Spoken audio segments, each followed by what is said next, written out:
Meet me. All right, welcome back, boys. And today we're going to talk about AESPA Giselle. As usual, I have not seen this video yet, so we're going to check it out together. And we'll see. It's actually kind of unique already. It's an Earth mage. I can't think of that many of those. Vivian, maybe? Yeah, Vivian, and I honestly can't think of any others. So let's see what this is all about. So crit chance high, attack seems pretty high. Speed is super low actually for a mage. Usually mage is kind of speedy nowadays. Zero effectiveness, attack imprint release, and self imprint. So clearly this is going to be some kind of DPS unit. Are any of these going to be free, or are they all summons at this point? Well, I guess technically they give you the bookmarks. I feel like usually in class sometimes they give you like some ghetto like PvE unit. So we'll see. Skill 3, Frame of Light. Attacks the enemy with light before increasing attack of... This wording always confuses me, so... Attacks the enemy before, and so the attack buff comes after, right? So she doesn't self-attack buff? I'm going to assume that's what it means. And the ally with the highest attack except for the caster for 2. So 2 people get attack buffs, pretty cool. Was this a PvE thing? When the enemy is not an elite... Okay, no, it's not a PvE. It's the opposite of the PvE thing. Ignores Aureus. When the enemy is defeated, grants an extra turn to the caster. So this could be potentially super strong, but it depends. Like, can she consistently kill things with it? 4-turn cooldown and damage mods. Okay, let's see it. When the enemy is defeated, grants an extra turn to the caster. Like a photo shot. Whoa! Whoa! Wait. Was there like any debuffs on Shu or anything? Return to the caster. That is a lot of damage. She had attack buff though. I'm guessing she got it from this is Ning Ning, right? And Shu is a pretty tanky hero and has vigor buff. Wait. Does Arrowell have escort up right now? Oh no, it ignores damage share. So the escort, I was gonna say it did 25k through escort, but that's because we just read that it ignores damage share. So 25 raw damage with nothing but attack buff against. So that looks super strong, guys, and she's gonna get an extra turn. The question is, we don't know how this video is built. Like, it might be like some unfeasible RTA build where it's like destruction and pen set on 100 speed. Who has any idea? But let's look at the next thing. Because a lot of units can hit super hard if you build them that way, right? But if she's doing that kind of damage on like a 200 plus speed build with a little bit of bulk, like that's insane. Skill 2, Linguistic Wisdom. Amplifies the effect of... Okay, so she gets a higher CR push by 50. So I guess if you give her like a 100% CR push, well, I guess that wouldn't matter then, but you should already be pushed to the front. But does that kind of counteract Politis too? At the start of the turn has a 100% chance to dispel 1 debuff. So basically she self-cleanses 1 debuff every single turn. That's kind of interesting, but she doesn't look like a super tanky hero, so does that really help much? I feel like and it looks like the kind of hero that's just gonna die if she gets looked at, so maybe I'm wrong. Alright, well, let's just see it. 50%. At the start of the turn, has up to a 100% chance to dispel 1 debuff. Yeah, so it's kind of cool, like, you know, you could drop blinds and stuff like that. Okay, whatever. Wait, how much HP does she have? I actually want to see it. Yeah, that's what I mean. She has 8,600 HP, and so far none of her abilities have any survivability built into them. And she doesn't have stealth first, so does it really matter that she's self-cleansing? I don't know. Surging Light S1, probably some basic thing. Attacks the enemy, increases combat readiness of the ally with the con. So it's almost like she's like a weird pseudo support unit because she keeps like attack buffing and pushing the second strongest unit on the team. Damage dealt increases proportional to the target's current health ratio. What does that mean? Like, does that mean if they have lower HP, like what's the ratio? Lower HP or like high HP? And the soul burn is cheap, 10 souls, and it does more damage, and I guess it does a 15% CR push. Okay, let's see it. Let me get to it. 10 soul is consumed. Increases damage dealt. Wait, holy shit. What was Damage dealt. 20k damage against an arrow well? Increases damage dealt. I actually think the animation is she's throwing a door at him. Increases damage dealt. Eat door, bitch. Alright. I mean, it doesn't really seem to do that much, except that it just does so much damage. It looks insane.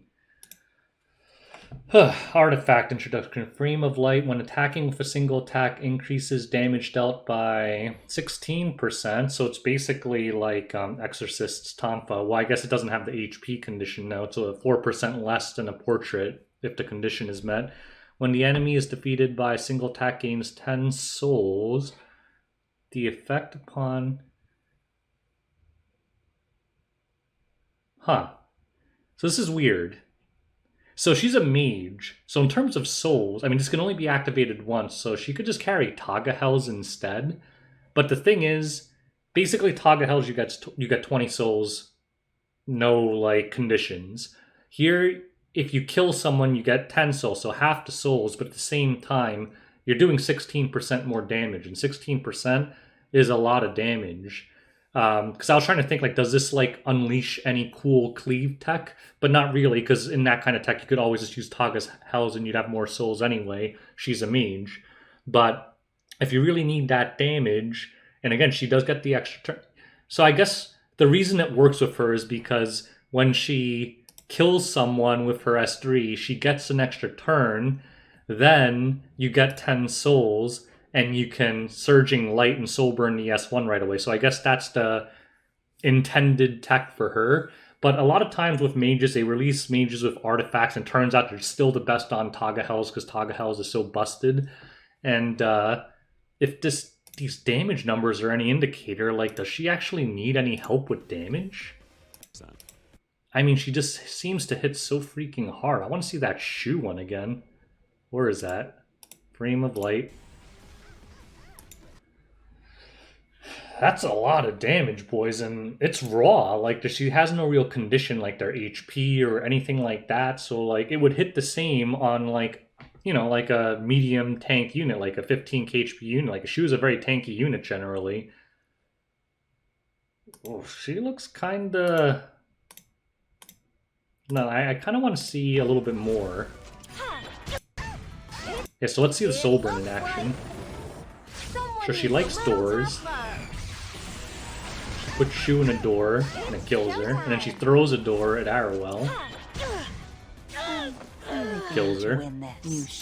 I mean, so... I'm still hesitant to say that she's going to be super good, though. Actually, I want to see the start of the match. How did they build this thing's speed? Not fear death.